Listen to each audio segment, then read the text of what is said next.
अस्सलाम वालेकुम and good evening to all of you. Okay, तो हम सीओपीडी पढ़ रहे थे। सीओपीडी में हमने कहा था कि इसमें दो डिजीज आती हैं। एक हमने कहा था एम्फाइसीमा और दूसरा हमने कहा था क्रोनिक ब्रोंकाइटिस। अब ये दोनों को हम माइनर माइनर डिस्कस करेंगे, थोड़ा बहुत इसको डिस्कस करेंगे, क्योंकि अगर अब क्वेश्चन आएगा तो वो सीओपीडी पे ही आएगा। एम्फेसीमा आपको डेफिनेशन आ सकती है, इसके इसके बारे में क्रोनिक ब्रोंकाइटिस की आपको डेफिनेशन आ सकती है, तो हम इसको एम्फाइसीमा को भी डिस्कस करेंगे, क्रोनिक ब्रोंकाइटिस को भी डिस्कस करेंगे। इसके अलावा साइंस और सिम्टम्स को, आज सीओपीडी की जो साइंस और सिम्टम्स हैं उसको हम डिस्कस करेंगे। और इसके साथ साथ हम जो नर्सिंग इंटरवेंशन है सीओपीडी की उसको भी हम डिस्कस करेंगे। तो अब एम्फाइसीमा क्या होता है? एम्फाइसीमा वही है, destruction of walls of alveoli, जो हमने पहले पढ़ा था, जो आप लोगों ने भी ये 9th 10th एफएससी में पढ़ा होगा। एम्फाइसीमा की डेफिनेशन ये सेम ही है इधर भी। अब इसमें कुछ एडिशनल टर्मिनोलॉजीज भी हैं, उसको हम डिस्कस करेंगे कि वो कौन कौन सी एडिशनल टर्मिनोलॉजीज अभी इसमें हमने पढ़नी है। इसमें एक तो वॉल्स की डिस्ट्रक्शन हो जाती है। जब वॉल्स की डिस्ट्रक्शन होती है तो जो एयर स्पेसीज हैं वो ज्यादा हो जाती हैं। एयर स्पेसीज ज्यादा कैसे होंगी? क्योंकि एल्वेलाई के बिटवीन एक स्पेस थी जो कि उनको सेपरेट कर रही थी, एक वॉल थी। अब उस वॉल की जब डिस्ट्रक्शन हुई है तो जो एयर स्पेस है उसका साइज ज्यादा हो गया है, एरिया उसका इंक्रीज हो गया, एयर स्पेसिस ज्यादा हो जाएंगी। एयर स्पेसिस जब ज्यादा होंगी तो उसके रिजल्ट में एल्वेलाई अपना प्रॉपर फंक्शन नहीं कर पाएगी। एल्वेलाई अपना प्रॉपर फंक्शन नहीं कर पाएगी। ये इस मैं आपको बताता हूँ ये कहाँ पे लिखा हुआ है। ये जो मैंने मार्क किया है इधर लिखा हुआ है कि एयर स्पेसिस एबनॉर्मल हो जाएंगी, एयर स्पेसिस ज्यादा हो जाएंगी। अच्छा, उसके बाद एक और टर्मिनोलॉजी है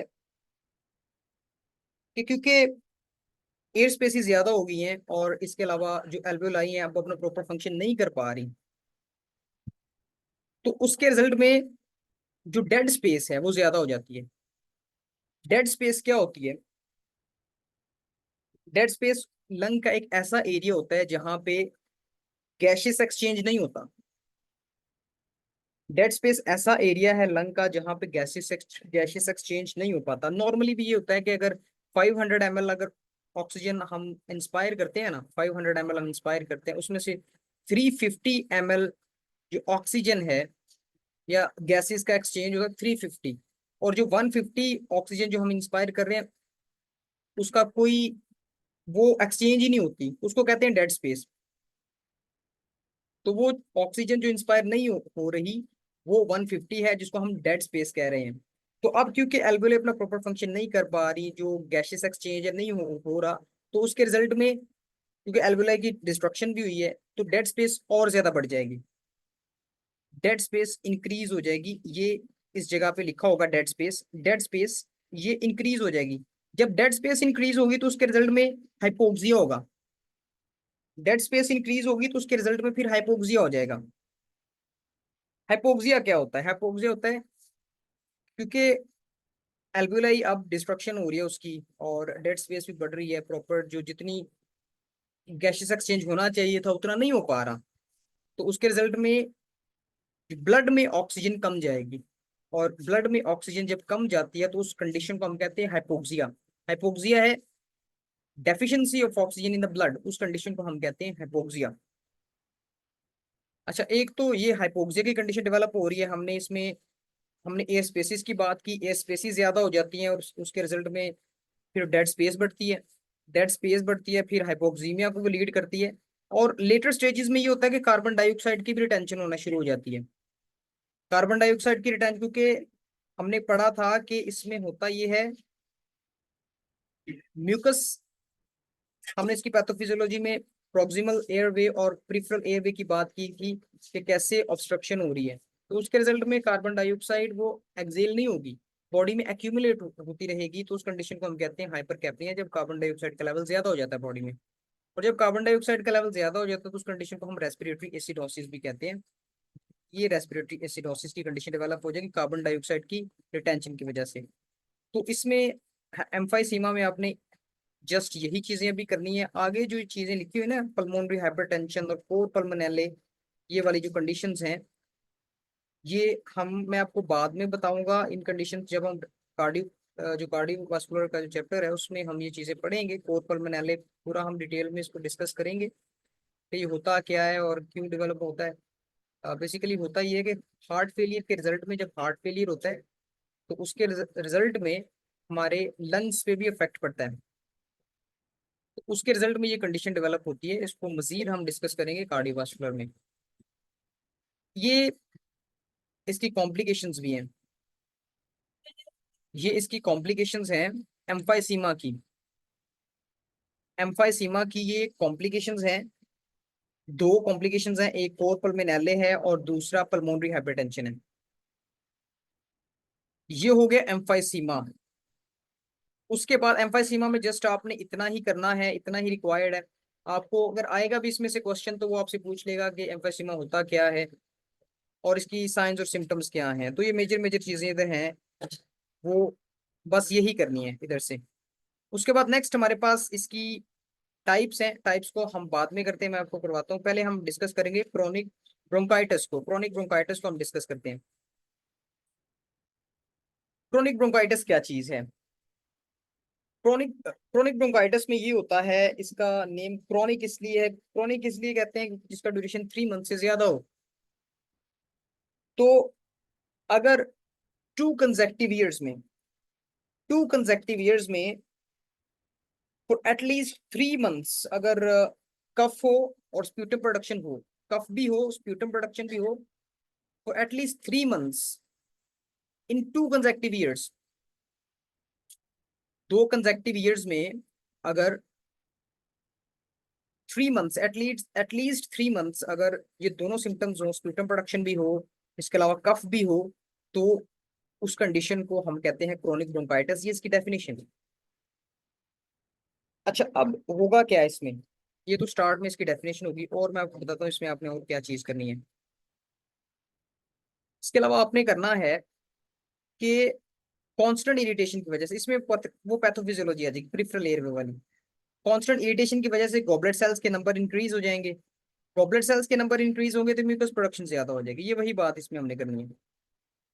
इसके अलावा जो प्रिफरल एयरवेज में क्या होगा, थिकनिंग हो जाएगी, जिसके रिजल्ट में इसका जो ल्यूमन है नैरो हो जाएगा। तो क्रोनिक ब्रोंकाइटिस में ये हो रहा है। ये इसकी पिक्चर से भी आपको इसका अंदाजा हो जाएगा। ये एक नॉर्मल है, ये देखिए म्यूकस ग्लैंड्स है, ये एयरवे ओपन है, ये स्मूथ मसल्स हैं। लेकिन ये क्रोनिक ब्रोंकाइटिस है, इसमें देखिए इन्फ्लेमेशन हो गई है और जो म्यूकस ग्लैंड्स हैं वो ज्यादा हो गए हैं, ज्यादा म्यूकस प्रोडक्शन हुई है, और जो एयरवे है वो क्लोज हो गया। ये तो हो गया हमारे पास क्रोनिक ब्रोंकाइटिस। अब हम डिस्कस करेंगे इसकी क्लिनिकल मैनिफेस्टेशंस। क्लिनिकल मैनिफेस्टेशंस अभी हम डिस्कस करेंगे, फिर हम तो जो क्लिनिकल मैनिफेस्टेशंस है ना सीओपीडी की, मैंने आपको कहा था कि जो रेस्पिरेटरी सिस्टम है, रेस्पिरेटरी सिस्टम की कुछ कॉमन साइंस और सिम्टम्स हैं, क्लिनिकल मैनिफेस्टेशंस हैं, जो कि आप किसी में भी पुट कर सकते हैं। कोई भी आपको रेस्पिरेटरी का अगर कोई क्वेश्चन आता है इस टाइप का, तो उसमें आप ये क्लिनिकल मैनिफेस्टेशंस पुट कर सकते हैं।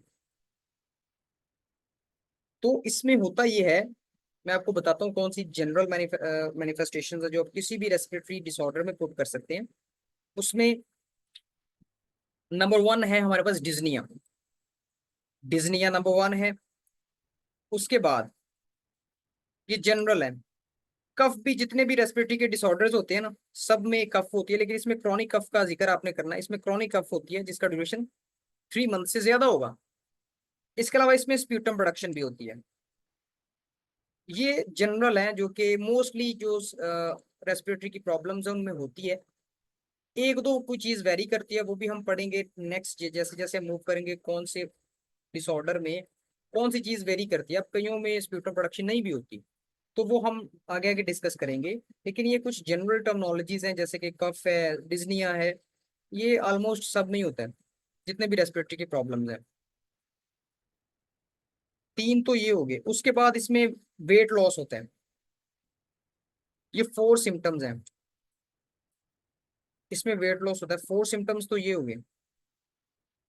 उसके बाद हम बात करते हैं कुछ और इधर लिखे नहीं हुए, मैं आपको लिखवा देता हूँ। इसमें दो तीन और आप लिख लें, जनरल है, वो आप किसी में भी लिख सकते हैं। चार तो ये अभी हमने डिस्कस कर लिए, चार और जनरल है। इसमें एक तो हाइपोक्सीमिया है। हाइपोक्सीमिया की जाहिर है गैसियस एक्सचेंज नहीं हो पा रहा, तो उसके रिजल्ट में हाइपोक्सीमिया डेवलप होगा। हाइपोक्सीमिया क्या है? वो है deficiency of oxygen in the blood. Hypoxaemia develop होगा। इसके अलावा एसिडोसिस डेवलप होगी, क्योंकि कार्बन डाइऑक्साइड एक्सेल नहीं हो रही, क्योंकि ऑब्स्ट्रक्शन हुई पड़ी है, तो कार्बन डाइऑक्साइड एक्सेल नहीं हो रही, तो उसके रिजल्ट में कार्बन डाइऑक्साइड की रिटेंशन होगी और एसिडोसिस की कंडीशन डेवलप होगी, रेस्पिरेटरी एसिडोसिस। तो ये भी इसमें है। ये ये इधर नहीं लिखी हुई है, आप इसको लिख लें। दो ये होगी। इसके बाद एक वीकनेस है, वीकनेस होती है, फटीग होता है। तो चार ये होगी, चार हमने पहले की सिम्टम्स इसकी। अच्छा, उसके बाद इसमें एक दो और चीजें हैं, वो मैं आपको बताता हूँ कि क्या है। इसमें एक मेजर टर्म, ये एमसीक्यूज भी आता है कि बैरल चेस्ट जो है ना, क्या चीज है, कौन सी डिसऑर्डर में ये डेवलप होती है बैरल चेस्ट। तो सीओपीडी में ये डेवलप होती है बैरल चेस्ट, ये आपने याद रखना है। बैरल चेस्ट होती क्या है, इसकी मेजर सिम्टम है बैरल चेस्ट। चार चार हमने इधर उधर से करवाई मैंने आपको, चार मैंने आपको इधर से बताई, और ये बैरल चेस्ट भी आप उसमें ऐड कर लें। तो आपने ना क्लिनिकल मैनिफेस्टेशंस 10 लिखनी होती है, 10 इनफ है। किसी भी क्वेश्चन ये आता भी होता है एएचएन में क्लिनिकल मैनिफेस्टेशंस का। तो अगर आपको क्लिनिकल मैनिफेस्टेशंस का क्वेश्चन आता है और ये आया भी हुआ पास पेपर्स में, तो कोई 10 कोई भी एनलिस्ट कर दें मैनिफेस्टेशंस। तो मैंने आपको 8 लिखवाई, 9वीं आप ये कर लें बैरल चेस्ट। अब बैरल चेस्ट होती क्या है? बैरल चेस्ट बेसिकली एम्फाइसीमा की कंडीशन में डेवलप होगी, एम्फाइसीमा में डेवलप होगी। अगर एम्फाइसीमा डेवलप होगा तो बैरल चेस्ट डेवलप होगी। अगर सिंपली क्रोनिक ब्रोंकाइटिस है तो उसमें नहीं होता। अगर एम्फाइसीमा भी डेवलप हुआ है ना, क्योंकि हमें पता है सीओपीडी में एम्फाइसीमा भी होता है, तो उसमें ये बैरल चेस्ट होती है। बैरल चेस्ट होती क्या है? बैरल चेस्ट में होता ये है कि ये देखिए हमारे पास, ये है नॉर्मल अडल्ट। इस पिक में देखें, ये जो पिक है ये नॉर्मल अडल्ट है, जिसका ये वाला जो है ना, ये है इंटीरियर पोस्टीरियर डायामीटर और ये वाला है ट्रांसवर्स डायामीटर। तो नॉर्मली ये होता है कि जो इंटीरियर पोस्टीरियर डायामीटर वो 1 होता है, और जो ट्रांसवर्स डायामीटर वो 2 होता है। मतलब कि इंटीरियर पोस्टीरियर डायामीटर सिंगल है और ट्रांसवर्स डायामीटर इसका डबल है। इंटीरियर पोस्टीरियर का जो ट्रांसवर्स डायामीटर डबल होता है। इंटीरियर पोस्टीरियर 1 है और ट्रांसवर्स 2 है। ट्रांसवर्स ज्यादा होता है, डबल होता है इंटीरियर पोस्टीरियर का। नॉर्मली तो ये होता है। लेकिन बैरल चेस्ट में क्या होता है, इंटीरियर पोस्टीरियर भी 1 और ट्रांसवर्स भी 1, तो ये राउंड शेप डेवलप हो जाती है इस टाइप की, इसको हम कहते हैं बैरल चेस्ट। तो ये हमारे पास होती है एम्फाइसीमा में, याद रखना, ये भी आप उसमें ऐड कर सकते हैं। इसके अलावा हाइपर इन्फ्लेशन होती है, हाइपर इन्फ्लेशन होती है बैरल चेस्ट के साथ साथ, हाइपर इन्फ्लेशन होती है। ये भी आपने ऐड करना है। हाइपर इन्फ्लेशन का मतलब ये है कि वो जो इंडिविजुअल है ना, वो उसका रेस्पिरेटरी रेट इंक्रीज होगा, और वो क्योंकि ज्यादा ऑक्सीजन को गेन करने की कोशिश करेगा, ज्यादा ऑक्सीजन को गेन करने की कोशिश करेगा। और इस कंडीशन को हम कहते हैं हाइपर इन्फ्लेशन, जिसमें उसके लंग्स ज्यादा एक्सपैंड करते हैं, तो वो ज्यादा ऑक्सीजन को गेन करने की कोशिश करते हैं। हाइपर इन्फ्लेशन की वो कंडीशन है। तो ये भी होता है सीओपीडी में। एक और टर्मिनोलॉजी आप सुनेंगे, ये आप साथ साथ लिख लें, चीजें कुछ नहीं है इधर, वो आप साथ अपनी बुक्स में ऐड कर सकते हैं। एम्फाइसीमा को कहते हैं पिंक पफर्स। ये टर्मिनोलॉजी आपने अक्सर सुनी होगी, पिंक पफर्स कहते हैं। पिंक पफर्स कहते हैं एम्फाइसीमा के पेशेंट्स को। पिंक पफर्स इनको क्यों कहते हैं? इसकी रीजन ये है कि क्योंकि इनमें रेस्पिरेटरी रेट इंक्रीज होता है एक तो, क्योंकि ये कंपनसेटरी मैकेनिज्म है कार्बन डाइऑक्साइड को इलिमिनेट करने के लिए। रेस्पिरेटरी रेट इंक्रीज होगा, तो जब रेस्पिरेटरी रेट इंक्रीज होगा तो ये क्योंकि एक एक्टिव प्रोसेस है, एटीपी लगती है, एनर्जी लगती है, तो उस पेशेंट की जो स्किन है ना वो पिंकिश हो जाती है, पिंकिश उसकी स्किन हो जाती है, जिसकी वजह से हम उनको पिंक पफर्स कहते हैं एम्फाइसीमा के पेशेंट्स को। और इसके अलावा क्रोनिक ब्रोंकाइटिस की सिम्टम ये है, इनमें थोड़ी सी ये वेरिएशंस हैं। पहले तो हमने जनरल कर ली सीओपीडी की, अब ये थोड़ी सी वेरिएशन है कि एम्फाइसीमा में स्पेसिफिक कौन सी सिम्टम्स है और क्रोनिक ब्रोंकाइटिस में कौन सी स्पेसिफिक सिम्टम्स है। एम्फाइसीमा की तो हमने डिस्कस कर लिया कि इसमें बैरल चेस्ट होती है, हाइपर इन्फ्लेशन होती है, पिंक पफर्स हम इनको कहते हैं। अब हम मूव करते हैं क्रोनिक ब्रोंकाइटिस पे। ये जो इनमें बैरल चेस्ट नहीं होती, नंबर 1 क्रोनिक ब्रोंकाइटिस में। नंबर सेकंड, हम इनको ब्लू ब्लॉटर्स कहते हैं। हम इनको ब्लू ब्लॉटर्स कहते हैं। ब्लू ब्लॉटर्स हम इनको क्यों कहते हैं क्रोनिक ब्रोंकाइटिस वाले पेशेंट्स को? क्योंकि क्योंकि हाइपोक्सीमिया है ना, प्रॉपर गैसेस एक्सचेंज नहीं हो पा रहा, तो उसके रिजल्ट में एक कंडीशन डेवलप होती है जिसको हम कहते हैं सियानोसिस। ब्लू डिस्कलरेशन हो जाती है स्किन की। ब्लू डिस्कलरेशन है स्किन की, उस कंडीशन को हम कहते हैं सियानोसिस।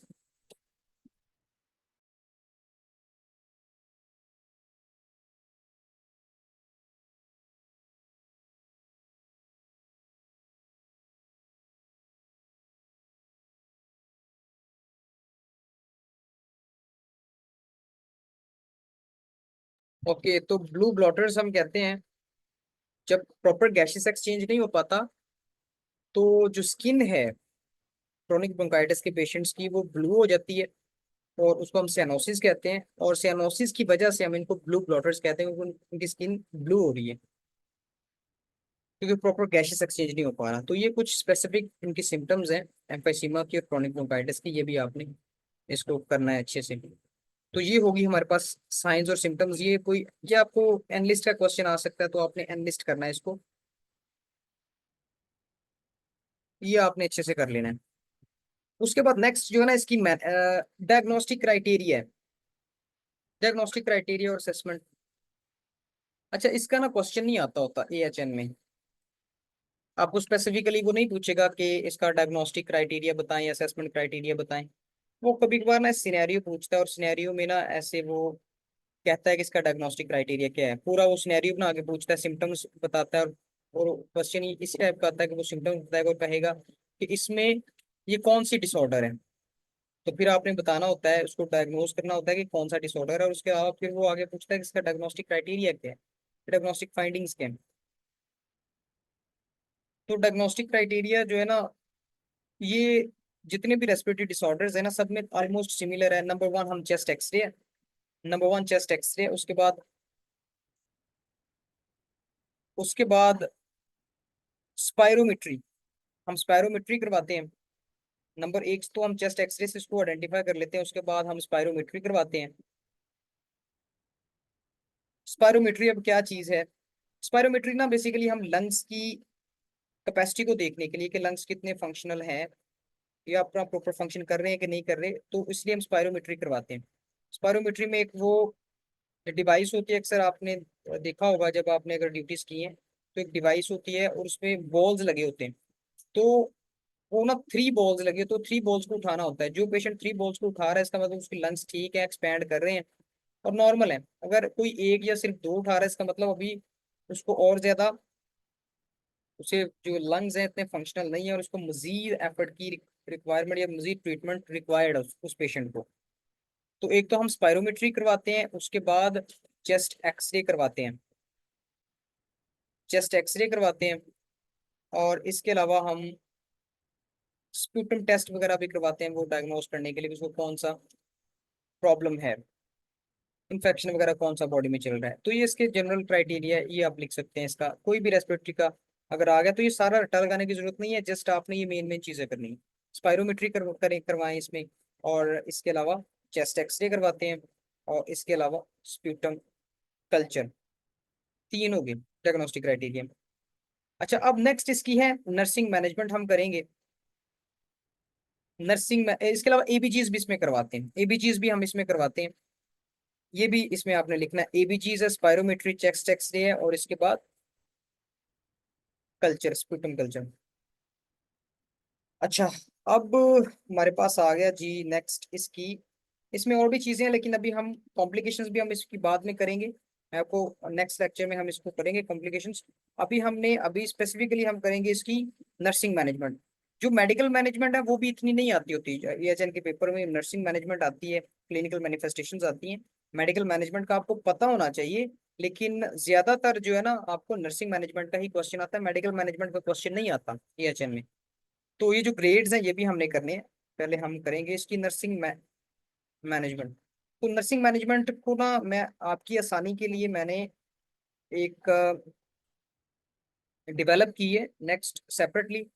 चीजें सारी इधर वही लिखी हुई हैं, लेकिन मैंने सेपरेटली उसको पीपीटी पे उसको एडिशनली ये चीजें ऐड करके सेपरेट बनाई है, तो मैं आपको इधर से करवाता हूँ। कि वो नर्सिंग मैनेजमेंट क्या है। यानी वो सारी चीजें इधर भी वही सारी हैं। तो इसके अलावा मैं आपको बताता हूँ कि कौन कौन सी वो मैनेजमेंट है जो आप जनरली सब में लिख सकते हैं, वो भी मैं आपको बताता हूँ। तो मैं उसको ओपन करता हूँ, इधर से भी पढ़ेंगे तो वो वही है। इधर से ये है कि वो ज्यादा पढ़ना पड़ेगा, उधर से ये है कि आपको सारी चीजें मैंने सेपरेट करके मैंने उधर लिखी हुई है, तो आप उधर से भी कर सकते हैं। और एक और चीज मैं आपको बताता हूँ, ये नर्सिंग मैनेजमेंट है सीओपीडी की। एक और चीज मैं आपको बताता हूँ कि जब भी आपने नर्सिंग इंटरवेंशंस लिखनी है, तो अगर वो कहे ना ऐसा नर्सिंग इंटरवेंशंस आती हैं, तो बाजू का तो वो कहता है कि 5 इंटरवेंशंस लिख दो, सिर्फ 5 कहेगा तो 5 लिख देनी है आपने। या बाजुकात वो कहता है कि सिर्फ नर्सिंग इंटरवेंशंस लिखे, तो उसमें फिर आपने एटलीस्ट 10 लिखनी होती है जब वो मेंशन ना करे। तो फिर आपने एटलीस्ट 10 उसकी नर्सिंग इंटरवेंशंस लिखनी है। ये इंपॉर्टेंट चीजें हैं। उसके बाद ये है कि जब भी आपने नर्सिंग इंटरवेंशंस लिखनी है, तो इसको अब आपने कैसे टैकल करना है। मैं आपको कुछ जनरल इंटरवेंशंस भी बताऊंगा कि जो आप किसी, अगर जाहिर है कोई भी रेस्पिरेटरी का प्रॉब्लम का आपको आ जाता है, जैसे एस्थमा की नर्सिंग इंटरवेंशंस आ गई हैं, या फिर पल्मोनरी एडिमा की नर्सिंग इंटरवेंशंस आ गई, तो कौन सी ऐसी जनरल इंटरवेंशन जो आप सब में लिख सकते हैं, वो भी मैं आपको भी बताऊंगा। तो अच्छा, जब भी लिखते हैं ना नर्सिंग इंटरवेंशन, तो सबसे पहले जो स्पेसिफिक होती है ना वो लिखते हैं। स्पेसिफिक से आपने स्टार्ट करना है, जनरल से आपने कभी स्टार्ट नहीं करना। जनरल से आप स्टार्ट करेंगे तो वो उनको लगेगा कि इस स्टूडेंट को नहीं आता। स्पेसिफिक आप स्टार्ट में 2-3 पॉइंट स्पेसिफिक लिख देंगे तो इससे आइडिया हो जाता है कि स्टूडेंट को आता है, इसने पढ़ा हुआ है। तो आपने स्पेसिफिक चीजों से स्टार्ट करना है, फिर जनरल की तरफ मूव करना है। तो इसमें जो स्पेसिफिक चीज है वो है ऑक्सीजन को आपने एडमिनिस्टर करना है। क्योंकि हमें पता है सेचुरेशन डाउन होती है, सीओपीडी में सेचुरेशन उसकी डाउन है, तो उसको इंक्रीज करने के लिए हमने उसको ऑक्सीजन एडमिनिस्टर करनी है, और वो 2 लीटर्स ऑक्सीजन हमने इसमें एडमिनिस्टर करनी है। ऑक्सीजन एडमिनिस्टर करेंगे ताकि उसकी सेचुरेशन इंक्रीज हो, नंबर वन। सेकेंडली हमने सक्शनिंग करनी है, क्योंकि हमें पता है सीक्वेशंस इकट्ठी हुई पड़ी हैं, तो हम सक्शनिंग करेंगे। सक्शन अपरेटस के जरिए हम, अब सब लोगों ने देखा भी होगा सक्शनिंग कैसे परफॉर्म की जाती है। वो नेल्टन कैथेटर को इंसर्ट करते हैं और फिर उससे सक्शनिंग हम करते हैं। तो हम सक्शनिंग इसलिए करते हैं ताकि जो सिक्रेशन है उसको रिमूव किया जा सके, और जो एयर वे है उसको हम पेटेंट रख सकें, ओपन कर सकें, और जो एयर वे है उसमें जितने भी ऑब्स्ट्रक्शन वगैरह वो भी रिमूव हो सके। इसलिए हम सक्शनिंग करेंगे सेकेंडली। तो उसके बाद हम चेस्ट फिजियोथेरेपी करेंगे। अच्छा, इसमें जब जब आपने लिखना है तो सिर्फ एक एक वर्ड्स नहीं लिखना। मैंने तो जस्ट आपको इधर मतलब मेजर मेजर चीजें लिखी हैं। आपने उसको प्रॉपर जो सेंटेंसेस है उस फॉर्म में लिखना है, सिर्फ ये एक वर्ड नहीं लिखना। आपने प्रॉपर सेंटेंसेस में इसको लिखना है, उसका रैशनल वगैरह भी साथ देना है, आपने इस तरह लिखना है। अच्छा, उसके बाद इसके बाद मैं आपको और चीजें भी बताऊंगा कि ये इसमें से आपको आपने कैसे मार्क्स गेन करने हैं, कौन सी ट्रिक्स हैं, किस कैसे आप इंटरवेंशंस लिखें तो आपको मजीद मार्क्स मिल सकते हैं, वो भी आपको बताऊंगा। अभी जो है ना, जो मैंने आपको ये चीज बताई है, आहिस्ता आहिस्ता नेक्स्ट जब हम मूव करेंगे आपको मजीद और चीजें भी हम बताएंगे। तो अभी नेक्स्ट हमारी इंटरवेंशन जो है वो है चेस्ट फिजियोथेरेपी। चेस्ट फिजियोथेरेपी करते हैं जो कपिंग करते हैं, आप लोगों ने देखा होगा कपिंग करते हैं। इसका मकसद क्या है, चेस्ट फिजियो का मकसद ये है, इसमें ना लंग्स एक्सपैंड करते हैं। लंग्स एक्सपैंड, और यही हमारा मकसद है, ताकि लंग्स एक्सपैंड करें। लंग्स एक्सपैंड करेंगे तो ज्यादा ऑक्सीजन इंस्पायर होगी और एक्सलेशन भी ज्यादा होगी, तो इसलिए हम चेस्ट फिजियो भी करेंगे। उसके बाद हम ब्रोंको डायलेटर्स को एडमिनिस्टर करेंगे। ये मेडिकेशन है ब्रोंको डायलेटर्स, हम उसमें एडमिनिस्टर करेंगे, क्योंकि हमें पता है कि जो जो परिफरल एयरवे है, परिफरल एयर ब्रोंक्यूल्स उसकी कंस्ट्रक्शन हो गई है, तो उसको एक्सपैंड करने के लिए, एयरवे को एक्सपैंड करने के लिए हम ब्रोंकोडायलेटर्स देते हैं। ब्रोंकोडायलेटर्स के रिजल्ट में हमारा जो एयरवे एक्सपैंड हो जाता है, तो उसके रिजल्ट में फिर हमारी जो कंडीशन है वो ट्रीट हो जाएगी। एयर ज्यादा मूव करेगी, कार्बन डाइऑक्साइड एक्सेल करेगी, क्योंकि एयरवे ओपन हो जाता है ना। अभी तो कंस्ट्रिक्शन हुई है ना, सीओपीडी में कंस्ट्रिक्शन हो जाती है, हमें पता इरिटेंट आता है वो कंस्ट्रिक्शन कर देता है, प्रॉक्सिमल एयर में भी प्रिफरल एयर में भी। लेकिन जब हम ब्रोंकोडायलेटर देंगे तो एयरवे को ही ओपन कर देंगे। उसके बाद हम कार्टिकोस्टेरॉइड्स देंगे। अब कार्टिकोस्टेरॉइड्स का इधर क्या फंक्शन है। कार्टिकोस्टेरॉइड्स का फंक्शन ये है कि जब भी बॉडी में इन्फ्लेमेशन हो तो हम कार्टिकोस्टेरॉइड्स एडमिनिस्टर करते हैं। जब भी बॉडी में इन्फ्लेमेशन हो तो हम कार्टिकोस्टेरॉइड्स देते हैं। ये एंटी इन्फ्लेमेटरी का काम करते हैं। तो क्योंकि इरिटेंट आता है और उसके रिजल्ट में वो इन्फ्लेमेशन होती है एयरवे ट्रैक्ट में, तो उसके रिजल्ट में ज्यादा म्यूकस प्रोड्यूस होता है बॉडी में। तो कार्टिकोस्टेरॉइड्स को हम एडमिनिस्टर करते हैं ताकि वो जो इन्फ्लेमेशन है उसको हम कम कर सकें। उसके बाद हम नेक्स्ट पॉइंट 6 पे लिखा हुआ है कंट्रोल्ड कफिंग। इसका क्या मकसद है? कंट्रोल्ड कफिंग का मकसद ये है, या इसकी डेफिनेशन ये है कि इसमें ना इंस्पिरेशन होती है, डीप इंस्पिरेशन होती है। डीप इंस्पिरेशन के बाद, डीप इंस्पिरेशन होगी सबसे पहले, और डीप इंस्पिरेशन के बाद हम होल्ड करते हैं ब्रेथ को। होल्ड करने के बाद हम उसको एक्सेल करेंगे। अब हमने उसको एक्सेल कैसे करना है? एक्सेलेशन के लिए हम कफिंग करते हैं, 2 to 3 कफ करेंगे और उसमें फिर हम एक्सेलेशन करते हैं। पहले हमने डीप इंस्पिरेशन की, फिर हमने होल्ड किया ब्रेथ को, उसके बाद हमने एक्सेलेशन करनी है, लेकिन 2 to 3 कफ में, कफ करके हमने एक्सेलेशन करनी है। तो इससे क्या होता है कि हमारी जो एक्सेलेशन है वो ज्यादा होती है, क्योंकि कार्बन डाइऑक्साइड की रिटेंशन हो रही है सीओपीडी में। तो इस तरह जब हम कंट्रोल कफिंग करेंगे ना, तो इससे जो कार्बन डाइऑक्साइड है ज्यादा एक्सेलेशन होगी उसकी। ये इसका मकसद है कंट्रोल कफिंग का। उसके बाद नंबर 7 पॉइंट पे है डायाफ्रेगमेटिक ब्रीदिंग को हमने इंकरेज करना है, क्योंकि हमें पता है कि जो रेस्पिरेटरी रेट है उसमें ज्यादा हुआ पड़ा है। तो उसको हमने कैसे ठीक करना है? अब उसको ठीक करने के लिए हम उसको इनकरेज करते हैं कि वो जो थोरेसिक ब्रीदिंग है या डायाफ्रेगमेटिक ब्रीदिंग है वो करे, इंस्टेड ऑफ अब्डोमिनल ब्रीदिंग। क्योंकि जब वो डायाफ्रेगमेटिक ब्रीदिंग करेगा तो उसके रिजल्ट में उसके जो लंग्स हैं वो एक्सपैंड होंगे, उसका जो सरफेस एरिया लंग्स का ज्यादा होगा, तो उसके रिजल्ट में जो उसका ब्रीदिंग पैटर्न है वो इम्प्रूव होगा। उसके बाद नंबर 8 पे, अच्छा मैं आपको कुछ जनरल इंटरवेंशन है आपको मैं लिखवाऊंगा, जो आप किसी भी डिसऑर्डर में लिख सकते हैं, वो भी मैं आपको लिखवाऊंगा। ये तो कुछ 3 4 जनरल इंटरवेंशंस मैंने अब आपको बताऊंगा कौन सी आप रेस्पिरेटरी डिसऑर्डर्स में लिख सकते हैं। और कुछ मैं आपको कुछ 5 5 से 6 ऐसी नर्सिंग इंटरवेंशंस लिखाऊंगा जो आप किसी भी डिसऑर्डर में लिख सकते हैं और वो कोई गलत नहीं करेगा। वो जनरल होंगी, और जनरल में हमने लिखी क्योंकि हमने 10 इंटरवेंशंस पूरी करनी है। तो कोई सी आप 5 स्पेसिफिक लिख दें और 5 वो जनरल लिख दें, तो आपको मार्क्स मिल जाएंगे। तो इस पे हम आपको पूरा गाइड करेंगे कि आपने नर्सिंग इंटरवेंशंस कैसे लिखनी है, इसको हम पूरा बताएंगे। ये जैसे जैसे हमारे लेक्चर्स फर्दर हम मूव करेंगे तो हम आपको सारी चीजें बताएंगे। तो 8 पॉइंट पे हम डिस्कस कर रहे थे कि हमने उसकी जो कॉपिंग स्किल्स है उसको इम्प्रूव करना है। कॉपिंग स्किल्स को कैसे? अब कुछ पेशेंट्स होते हैं ना, वो ना बड़ा नेगेटिव सोचते हैं कि होपलेस हो जाते हैं ना, उनको उनको होता है कि अभी हम ठीक नहीं होंगे, और इस तरह ना वो बड़ा सोचते हैं। तो हमने क्या करना है, हमने ना उनकी रीफ्रेमिंग करनी है। हमने उनमें होप डेवलप करनी है, उसकी फैमिली में होप डेवलप करनी है कि ये कंडीशन ट्रीट हो जाएगी। हम इसको ट्रीट करने की कोशिश कर रहे हैं।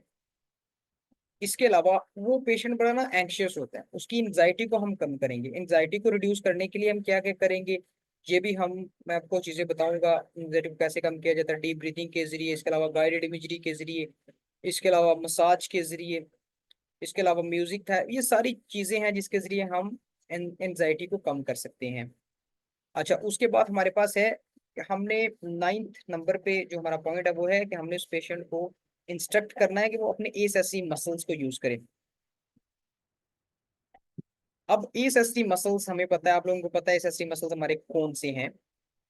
तो हमने उसको इंस्ट्रक्ट करना है कि एसएससी मसल्स को यूज करे। जब वो एसएससी मसल्स को यूज करेगा तो उसके रिजल्ट में पर स्लिप ब्रीदिंग भी हम जिसको कहते हैं पर स्लिप ब्रीदिंग करेगा, तो उसके रिजल्ट में जो एटिलैक्टिसिस है, एटिलैक्टिसिस भी एक कंडीशन जिसमें एल्वेोलाई की डिस्ट्रक्शन हो जाती है, उससे हम प्रिवेंट कर सकते हैं। एसएससी मसल्स को हमने कहना है, उसको इंस्ट्रक्ट करना है कि वो अपने एसएससी मसल्स को यूज करे ताकि जो एटिलैक्टिसिस है उसके चांसेस वगैरह कम हो सकें, और एल्वेोलाई पे जो प्रेशर है, ये कार्बन डाइऑक्साइड है, वो ज्यादा एक्सेल हो। तो ये इसका बेसिक मकसद है, इसलिए मुझे कहेंगे कि एसएससी मसल्स को यूज करें ताकि एटिलैक्टिसिस वगैरह ना हो। उसके बाद नंबर 10 है। नंबर 10 पे है कि हमने, क्योंकि हमें पता है कि इसमें वेट लॉस होता है। अब वेट लॉस है तो हम उसे इंस्ट्रक्ट करेंगे कि ऐसी वो डाइट ले फुल ऑफ कैलोरीज डाइट ले, ताकि जो वेट लॉस है उसको हम रिड्यूस कर सकें। तो ये इसकी 10 नर्सिंग इंटरवेंशंस हैं। अब इसकी जनरल इंटरवेंशंस मैं आपको बताता हूँ कौन सी हैं। रेस्पिरेटरी की, इसमें जो पहली 3 है ये जनरल है, जिसमें हमारे पास एडमिनिस्टर ऑक्सीजन, प्रोवाइड सक्शनिंग और चेस्ट फिजियोथेरेपी। ये इसकी जनरल इंटरवेंशन है रेस्पिरेटरी की, जो आप किसी भी रेस्पिरेटरी डिसऑर्डर में लिख सकते हैं। इसके अलावा अब इसकी जो स्पेसिफिक है वो इसमें है ब्रोंकोडाइलेटर्स, इसमें स्पेसिफिक है corticosteroid, controlled coughing, diaphragmatic breathing, ये सारे इसके स्पेसिफिक हैं। इसके अलावा एसएससी मसल। तो जब भी आपने इसका क्वेश्चन आएगा तो ये जो स्पेसिफिक वन है ये आपने पहले लिखनी है, उसके बाद आपने जनरल लिखनी है। तो ये चीजें आपने माइंड में रखनी है। उसके अलावा जो मजीद आपको इसके अलावा जो मजीद ऐसी जनरल इंटरवेंशन जो आप किसी भी डिसऑर्डर में लिख सकते हैं वो भी मैं आपको बताऊंगा, वो मैं आपको लिखवाऊंगा जब हम नेक्स्ट क्लासेस में पढ़ेंगे मजीद नर्सिंग इंटरवेंशंस, तो मैं आपको लिखवाऊंगा। तो वो भी हम करेंगे। इसके अलावा ये तो हमारी नर्सिंग इंटरवेंशंस होगी। इसके अलावा एक और क्वेश्चन आता है डायग्नोसिस का। वो कहता है किसी भी डिसऑर्डर की ना नर्सिंग डायग्नोसिस 5 बना दो, 5 नर्सिंग डायग्नोसिस बना दो। ये बड़ा क्वेश्चन है और काफी दफा आया हुआ है, तकरीबन सभी सालों में ये क्वेश्चन आया हुआ है। AHN1 में आ जाता है या AHN2 में आ जाता है, तो ये तकरीबन हर साल ही आया हुआ है। तो अब हम आपको ये सिखाएंगे कि नर्सिंग डायग्नोसिस कैसे बनाते हैं, कैसे बनाते हैं नर्सिंग डायग्नोसिस, ये हम आपको सिखाएंगे। और इसके अलावा हम आपको ये भी बताएंगे कि वो कहता है कि 5 नर्सिंग डायग्नोसिस लिख दो, तो इसमें से हम बताएंगे कुछ 3 ऐसी नर्सिंग इंटरवेंशन डायग्नोसिस हैं, 3 ऐसी जनरल डायग्नोसिस हम आपको बताएंगे जो आप किसी भी डिसऑर्डर में लिख सकते हैं। 3 कॉमन है, इसके अलावा 2 जस्ट आपको स्पेसिफिकली आपको याद करनी पड़ेगी। तो ये क्वेश्चन भी बहुत दफा रिपीट हुआ है। तो 3 हम आपको बताएंगे जो कॉमन है, जो आप किसी भी डिसऑर्डर में लिख सकते हैं, और 2 स्पेसिफिक होंगे, वो आपको याद करना पड़ेंगे और वो हम आपको वो भी बताएंगे। तो ये चीजें हम आपको एक्सप्लेन करेंगे with the passage of time, ये चीजें हम सारी आपको बताएंगे। और इसके अलावा हमारे पास ना कुछ स्टूडेंट्स हैं जो कि लेक्चर लेते हैं और उनके पेपर दिसंबर में हैं। तो उनके लिए ये है कि उनको लगता है कि शायद हम ना भी कम पढ़ा रहे हैं। हालांकि देखिए अभी हमारी ना ये डेमो क्लासेस चल रही है ना, तो इसलिए हम थोड़ा थोड़ा चीज़ों को लेके चल रहे हैं ताकि जो है ना चीज़ें आपको भी क्लियर होना शुरू हों और आपको समझ आनी स्टार्ट हो चीज़ों की। तो इसलिए हम अभी कम कम पढ़ा रहे हैं, लेकिन हमारा यही टारगेट है कि हम विद इन 3 मंथ्स हमारे जो मेजर जितने भी जो यूनिट्स हैं, जो सब्जेक्ट्स हैं जो हमने स्टार्ट किए हुए, हम विद इन 3 मंथ्स कंप्लीट करवा देंगे। और ऐसा नहीं है कि जस्ट हम आपको थ्योरी पढ़ाएंगे, हम आपके टेस्ट भी लेंगे। हमने सैटरडे संडे टेस्ट के लिए हमारा है और हमने टेस्ट भी लेने हैं। और टेस्ट आपको चेक होके आपको रिजल्ट भी उसका मिलेगा नेक्स्ट डे। तो ये हमारे पास प्लेटफॉर्म है। और अब आपको अपॉर्चुनिटी हमने दी है, इसको यूटिलाइज करें और अपने फ्रेंड्स वगैरह को भी बताएं, क्योंकि ये हमारी अभी डेमो क्लासेस चल रही हैं, इसलिए हम चीज़ों को अभी हमने स्पीड अप नहीं किया हुआ। लेकिन हम आपको पूरा प्लान देंगे कि हमने कैसे विद इन 3 मंथ्स ये सब्जेक्ट्स कवर करने हैं। और यही 5 मेजर सब्जेक्ट्स हैं, यही AHN है, AHN1 2, इसके अलावा हेल्थ असेसमेंट, पैथो फार्मा, ये मेजर सब्जेक्ट्स हैं। और आपके ये विद इन 3 मंथ्स कवर हो जाएंगे विद टेस्ट, आपके टेस्ट भी होंगे। तो इसलिए आपके पास ये बहुत अच्छी अपॉर्चुनिटी है, इसको यूटिलाइज करें। और आप हमारे जो प्रीवियस स्टूडेंट्स हैं आप उनसे कांटेक्ट करके पूछ सकते हैं, उनसे आप पूछ सकते हैं कि हमने कैसा उनको पढ़ाया, या हमने हमारा रिजल्ट कैसा था। हमारा 100% रिजल्ट रहा पिछले प्रीवियस ईयर्स में, तो आप उनसे कांटेक्ट करके पूछ सकते हैं। इसके अलावा ये भी है कि हम हमारा जो पढ़ाने का जो स्टाइल है वो ये है कि हम कंसेप्चुअल चीज़ें एक्सप्लेन करते हैं। हम चीज़ों को रट्टा नहीं लगवाते बच्चों को, ना हम ये कहते हैं कि बच्चे बहुत ज़्यादा इतनी ज़्यादा बुक रीडिंग करें, क्योंकि इससे बच्चों को इतना ज़्यादा फायदा नहीं होगा। हम क्या करते हैं, हम खुद मेहनत करते हैं, हम बच्चों को मेहनत नहीं करवाते। हम खुद मेहनत करते हैं जो टीचर्स हमारे हैं, और वो चीज़ें जो स्पेसिफिक हैं बस हम वही करवाते हैं बच्चों को। अब देखिए नर्सिंग इंटरवेंशन इतना बड़ा इधर लिखा हो, मुझे पता है COPD बहुत ज्यादा लिखा हो। अब जाहिर है आपको सारा पढ़ना पड़ेगा, लेकिन हमने क्या किया इसमें से जो मेजर मेजर पॉइंट्स जो हमें पता है कि ये इंपॉर्टेंट है और ये लिखने ही लिखने हैं, तो वो हमने आपको प्रोवाइड कर दिए। नेक्स्ट भी हमारा यही सीन है और हम ऐसे ही पढ़ाते हैं बच्चों को। और हम जो इंपॉर्टेंट चीजें हैं हमें पता है कि क्या क्या क्वेश्चन आता है, किस टाइप का क्वेश्चन आता है, वो हम बताते हैं बच्चों को। साथ साथ हम ये भी बता देते हैं कि क्वेश्चन आया हुआ है या नहीं आया हुआ, कौन सी चीज इसमें ज्यादा इंपॉर्टेंट है, हम ये भी बताते हैं। तो ये आप लोगों के पास अच्छी अपॉर्चुनिटी है, इसको यूटिलाइज करें। और ये COPD अभी हमने डिस्कस किया है, इसमें मजीद भी और भी चीज़ें हैं वो हम डिस्कस करेंगे अपने नेक्स्ट लेक्चर में। इसकी कॉम्प्लिकेशन भी डिस्कस करनी है हमने। इसके अलावा जो एम्फाइसीमा की दो टाइप्स हैं वो भी हमने डिस्कस करनी है, तो हम नेक्स्ट लेक्चर में डिस्कस करेंगे। और ये है कि जो रेस्पिरेटरी का जो चैप्टर है ये मेजर चैप्टर है। और अभी तो हमने इसको ऐसे एक्सटेंड की ये चीज़ें, लेकिन नेक्स्ट ये होगा कि हम ज़्यादा ज़्यादा पढ़ा करेंगे और चीज़ें हम इसको कवर करने की, ज़्यादा से ज़्यादा सिलेबस कवर करने की कोशिश किया करेंगे। तो ये नेक्स्ट हमारी यही स्ट्रेटेजी है। तो इसको आपने माइंड में रखना है, क्योंकि अभी डेमो क्लासेस है तो इसलिए हमारी जो पेस है थोड़ी हम खुद ही हमने डाउन रखी हुई है। लेकिन इसको हम आहिस्ता, जो नेक्स्ट क्लासेस रेगुलर क्लासेस में हम उसको ठीक करेंगे। और हम आपको टारगेट देंगे कि विद इन 3 मंथ्स हम आपका सिलेबस कवर करवाना है। तो ये भी हमारी पॉलिसी है। तो इसके अलावा किसी का क्वेश्चन हो तो आप ग्रुप में मुझसे पूछ सकते हैं। और आज का जो लेक्चर है वो हमारा इतना ही है। किसी का कोई क्वेश्चन हो तो आप ग्रुप में मुझसे पूछ सकते हैं। खुदा हाफिज।